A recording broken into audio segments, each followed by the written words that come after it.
Hello, everyone. Welcome back to Ethos Online, where we want to be and belong and become the very best version of ourselves. So, wherever you're joining us, again, whether it's the couch, wherever it is, welcome to a just awesome conversation. A conversation over what it means to be human, right? Jesus said over and over again, I am the Son of Man, right? I am the human one. And he shows us over and over again, this is what it looks like to be human, to be fully beautiful human. And so before getting into this, let me remind you one more time that you can please take your time, subscribe to the link below, hit the little bell, let us know you're watching. And as always, please consider giving in this new year to ethos-church.org/donate. We would love to have you be a part of this community, especially in giving. Being able to do this every week, all the blogs, the podcasts, everything, it takes money and resources. So please consider giving. Now, back to A New Way to Be Human, our series. So what we're looking at again is called the Sermon on the Mount.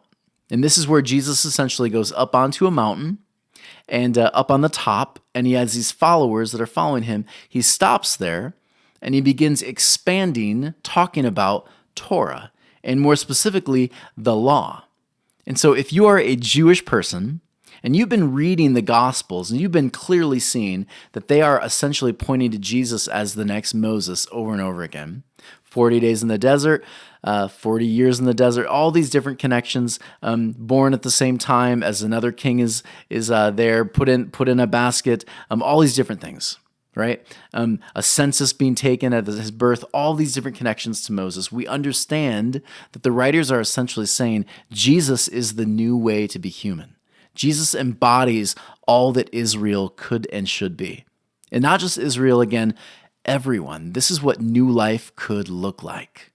And so Jesus goes up to the mountain just like Moses. Any Jew reading this, making the connections immediately. Jesus is about to talk about ways to be human. And he's going to pull, right? The writers are going to pull from the past, and they're going to add more and more beauty to it. They're going to show the bigger depths of what this means. So again, this quote, we use it often in this series. The Sermon on the Mount is actually a deeper critique. You'll probably be able to memorize this now. You'll be able to repeat it in your sleep. A deeper critique into the heart of the law, right? It reclaims the beauty of living life in harmony, what it looks like. And so knowing this, knowing the context, right, that Israel just lost their temple, that they're in the middle of pain and brokenness, they're asking, where's new life? Where's our hope? This is, again, this picture of what it looks like. We could retaliate with anger, hatred, or we could follow the wisdom traditions of the past and do it differently. And hey, right here, Jesus shows us what it looks like. And so the message of the Sermon on the Mount is really the Law 2.0. Jesus is Moses 2.0, right? And so in the beginning of this whole teaching on a new way to be human, Jesus begins talking about, here are the things that follow when you do good. One might say these are the consequences that follow if you choose to follow the teachings of Jesus. And so in rabbinical terms, we call these blessings. And so there's a whole list of different blessings, and we've gone through many of them so far. But the next one, the next ashrei, blessings, right? Happy or fortunate are you, is found in Matthew 5:7. And it goes like this. Blessed are the merciful, for they will be shown mercy. Right? Seems pretty normal. Seems like very simple, right? If you show mercy, then you're going to be given mercy. Except when you're not, right? And so, of course, I have a story. When I was in middle school, I remember going through a lot of bullying, and I remember one day this new kid just came to the school, and I watched as a lot of these bullies, they're like drawn to these kids, right? And so I see them surround this kid. And I know what they're doing. They're trying to intimidate him. They're trying to hurt him. They're trying to make him feel bad, put him in his place. And as I'm watching, I'm noticing that it's beginning to get a bit heated because this kid's not really backing down. And before you know it, there's a whole group of kids, and the kids are pushing him. And the kid's getting more and more frustrated. And then I begin to see he does the cardinal sin. This kid has the audacity to cry. He begins to cry. And for any bully, crying is like, right? They're drawn into it. They're just, yeah. And that's what they're doing. And so I thought to myself, what do I do? What do I do? What do I do? I could jump in there.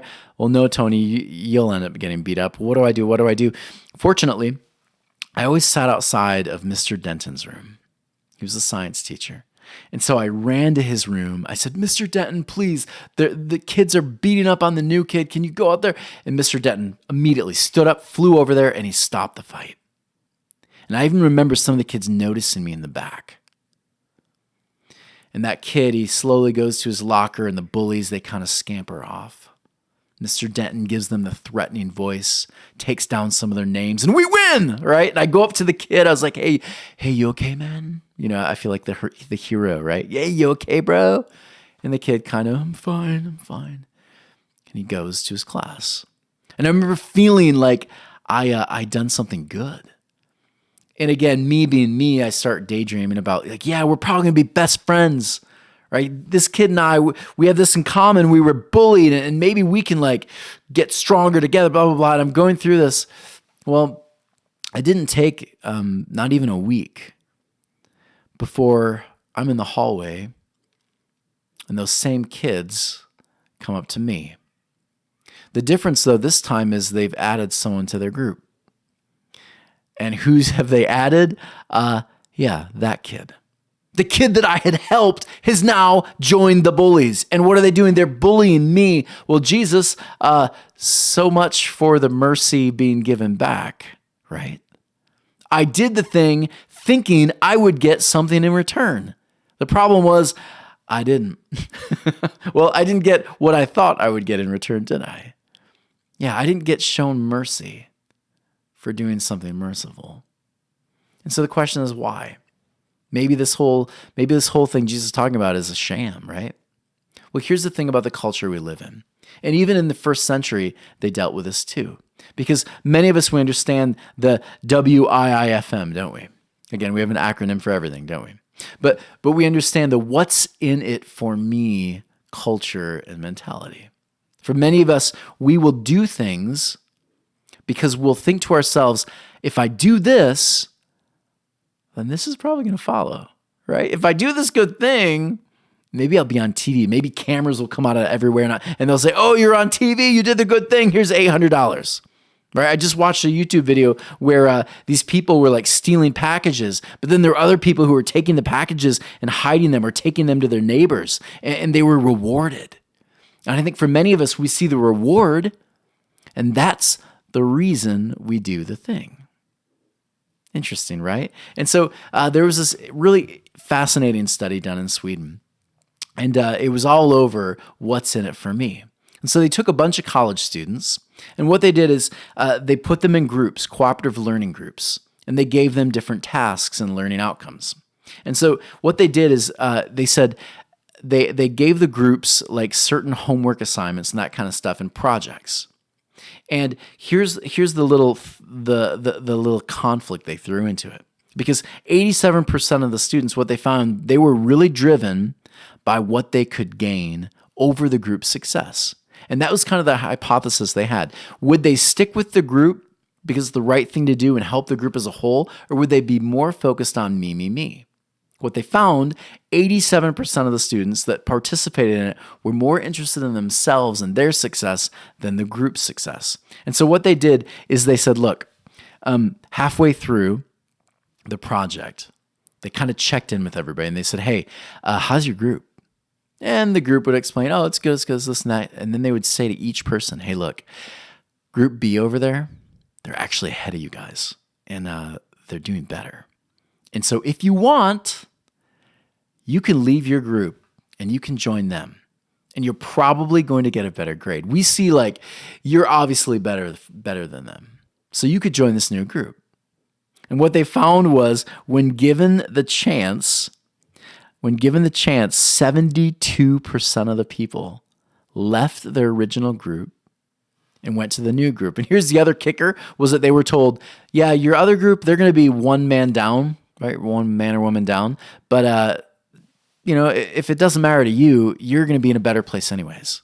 72% of the people chose to leave their group and focus on me, me, me.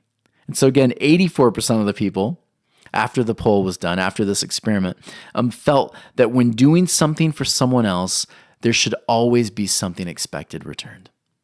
84% of them said it. And they kind of proved it, that what's in it for me has actually become very predominant in our culture, this dominating force. I do things because I think I'll get something in return. What I find interesting is even though there's this domineering presence, this theme, this idea, there's always people on the outskirts. There's always these counter voices in culture. And those are the voices I find I'm drawn to more and more.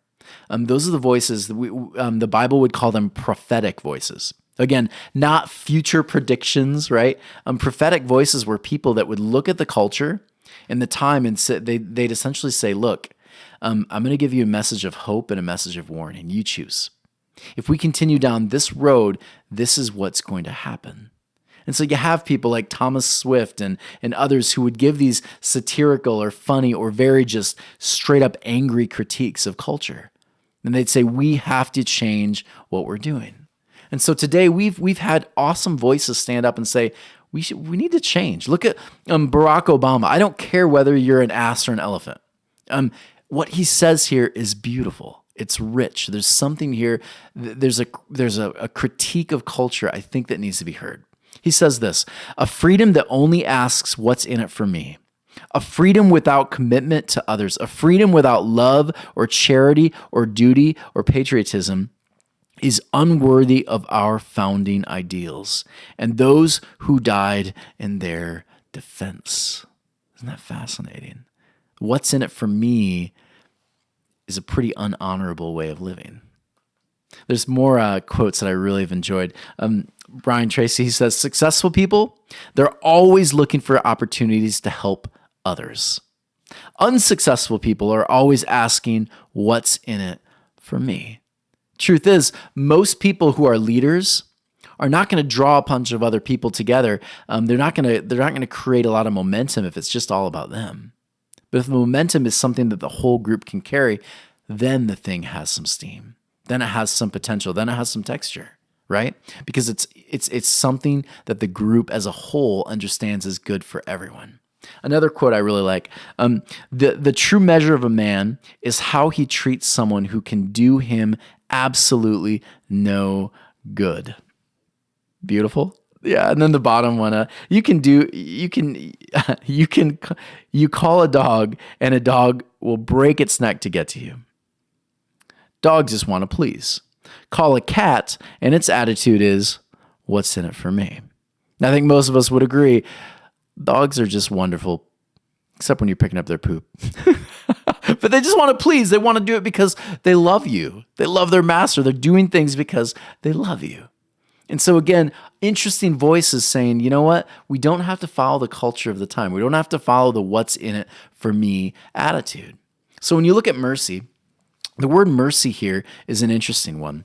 It's actually pronounced elemon. And so elemon, it means being concerned about someone else's good. And there's even like the Hebrew idea, rakamim. And what that means is like a mother's love and the way a mother gives. And some of you might have grown up with like Shel Silverstein's Giving Tree. And it's kind of a sad, tragic, beautiful story. This tree gives this boy everything it has, and it begins giving the boy its branches, its leaves, until there's only a stump left, and yet the tree is happy. That's a mother's, or you could say also a father's love, giving, giving, giving, without ever expecting anything in return. That's what this word meant when these Jewish people heard it in the first century, mercy. And so what Jesus will do here is he says, look, there's this Me Too mentality, or this what's in it for me mentality. And mercy cannot survive when it's all about me. Mercy and what's in it for me, they're enemies. And so what he does here is he actually looks at the culture of that time and the leaders during that time. And what he'll do is he'll actually critique it. He'll say, look, religious and political leaders, things go wrong when you, watch me now, when you step into office not to serve people, but to expect to be served. Things go really askew when you take on that responsibility expecting to benefit from it rather than to serve and help others. That's not mercy. That's something else, right? And again, we probably wouldn't know anything about that in our culture, would we? So what Jesus does in Matthew 23, he actually starts to poke fun at these people. He says, your what's in it for me ideals, they're ruining everything. So he says, woe to you, teachers of the law, you and Pharisees, you are hypocrites. You give a tenth of your spices, mint, dill, and cumin. Apparently those are important spices. But you have neglected the more important matters of the law. Notice that. The most important matters of the law, it's not whether you're seen giving. It's not how much capital you've given, how much business you've grown. That's not the point. The point of the law, right, how to be a better human, is found in justice, mercy, and faithfulness. You should have practiced the latter without neglecting the former. You should have practiced the latter without neglecting the former. And so again, this idea of mercy, we understand Jesus' words, they're being borrowed from Deuteronomy, right? Deuteronomy, then the Levite, because he has no portion of inheritance among you, the foreigner, the fatherless, the widow within your gates, may come and eat and be satisfied. And the Lord your God will bless you in the work of your hands. You do the thing, not because you're going to get a blessing. Those honestly will naturally come. You do the thing because it's the right thing to do. Because we care. Notice that we care about the fatherless and the widow and the orphan and the foreigner. We care about them. Pure, undefiled religion before God and the Father is this, James says, to visit orphans and widows in their trouble. Right? That should be religion. Not a bunch of dogmatic ideas, not a bunch of doctrines that if you don't believe them, you're in or you're out. That was not religion then. Religion, the heart of religion, was supposed to be about serving people, about loving them fully. Interesting, right? Keep oneself unspotted from the world, James 1:27. And so if I could paraphrase Jesus' words, this is what I might say. Show love, not because you're getting something from it. Show love because you embody it. Because when you embody it, you don't have to have it. But that's when it naturally happens. When you embody love, you don't need it anymore. When you embody love, you become the very thing you're looking for, and you don't have to have it anymore because you've embodied it. And that's when naturally you begin to see more and more of it. Try it. It's incredible. And that's where, again, you're out there shoveling your neighbor's yard. Right? You're shoveling the snow, not because you feel obligated to, but because you want to. You're out there helping the homeless, not because you feel you have to or it's going to give you pearly gates or whatever, but because you want to, because you love the people around you. You give your partner something nice, not because you feel you have to at Christmas or their birthday or whatever, but because you just want to make them happy. Because let's be honest, every time we've given a gift out of obligation, most of the time, some kind of resentment would follow. But if we gave the gift because we embody love and we want to share it, man, like that's magical. That's something beautiful. That's actually in the vein of what Jesus was talking about when he said mercy, showing mercy. That's what it looked like. And so again, the question is, how do we do it? Right? Because we could talk about it all day, but if we don't actually talk about practical steps into it, then the whole thing has just been a sermon. And I think most of us are kind of tired of sermons. And so what I found is Lori Deschamps, author of Gratitude Journal, she actually writes some ways to give without expecting anything in return. And when I read these, I just kind of smiled because I thought, I've got a little work to do. And so I'm going to share these with you, and maybe you'll pick up on some of these, or maybe you're further ahead than I am, and you're just going to say, yeah, I'm already doing it. But let me share with you a couple practical steps in learning how to make mercy a part of your everyday life. So she starts with this: give what you can, right? Give whatever money or whatever you can spare. Don't give at your family's expense and now you're homeless. Give what you can. Right? Give what you can.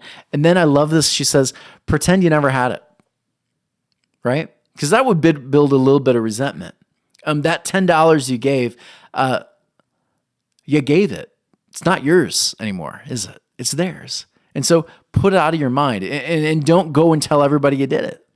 Put it out of your mind. Give it to them and then move on. You did the thing because you love people. Pretend you didn't have it. Love it. So good. Another one. Me too. I think this is kind of a fun one. Help someone who is struggling, right, with difficult feelings or whatever by just admitting, hey, you're safe. What you're going through, me too. You're struggling, I've been there too. It does wonders for people when someone hears that, hey, you're not abnormal, you're not a monster, you're not a freak because you're going through this.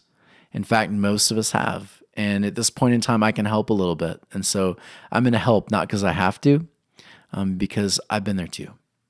When we can share it that way, the whole gift of mercy, it becomes very human.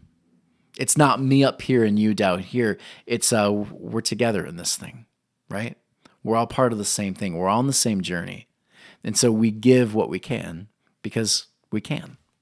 Another thing she says is, freak people out, right? You want to throw someone for a loop, ask them, how can I serve you? Like, when's the last time someone said to you, when can I serve? How can I serve you? That just doesn't happen very often. My friend Kevin, he says it all the time. But most people I know, they don't ever say that. Hey, how can I serve you today? Imagine, like, freak someone out this week. Say to them, hey, what can I do to help you this week? They will look at you like you're from Mars. Because most people are not living in that place of mercy. They're not living there. But if you are embodying love, then how can I serve you is a natural thing that comes out. Another thing she says is share your feelings. Tell someone, take a little bit of time throughout the week and just tell someone how you feel about them. Do it. Again, it does loads for you, but it does something incredible for other people. Hey, I really appreciate you. I want you to know what you do matters. I want you to know when you do this thing, it inspires me. I want you to know, just tell them, be vulnerable with people.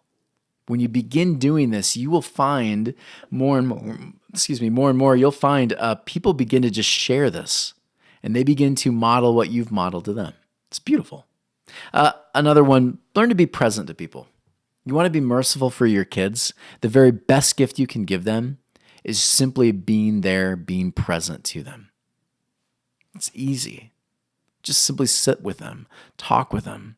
My daughter and I sometimes will just sit when she's going through a rough day. I'll just sit there with her and we'll watch skateboarding videos. Sometimes we won't even say anything. I'll just be present there with her. And when you do this, you're giving your time, which is the most valuable resource you have. It's beautiful. A couple more. Change your plans. I know we have such crazy busy schedules. And oftentimes they're so busy, we don't have time for any of this stuff, right? I'll have people tell me all the time, well, I would go do like homeless ministry or this, but I'm so busy doing other things. Here's the thing. If someone were to tell you, hey, I was going to do this thing, but man, I would much rather be with you today. When you hear that, you feel valued. You feel loved. And that's actually a gift you can give people. You can say, I'm going to change my plans because what I want to do for you, it's more important. You're more important than these plans I have to go shopping at Costco today. You're more important. And then the last one, be thoughtful. Learn to be thoughtful. Leave a thoughtful comment on a blog, right?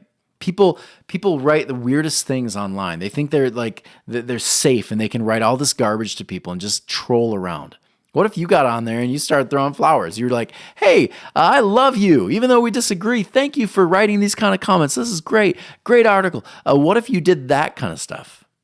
Little comments online built the relationship rather than continuing chipping away. What if you became that kind of person and you expected nothing in return? You sent it and you shut down Facebook and you went on with your day. Those are all really beautiful, helpful things I think I'm going to begin trying to do in my own life. Because here's the thing, how can I learn how to desire love over hate? How can I learn to be more merciful and not expect things in return? I think Jesus' response is beautiful. Show love because you've learned to embody it. Show love because you become the thing you're looking for.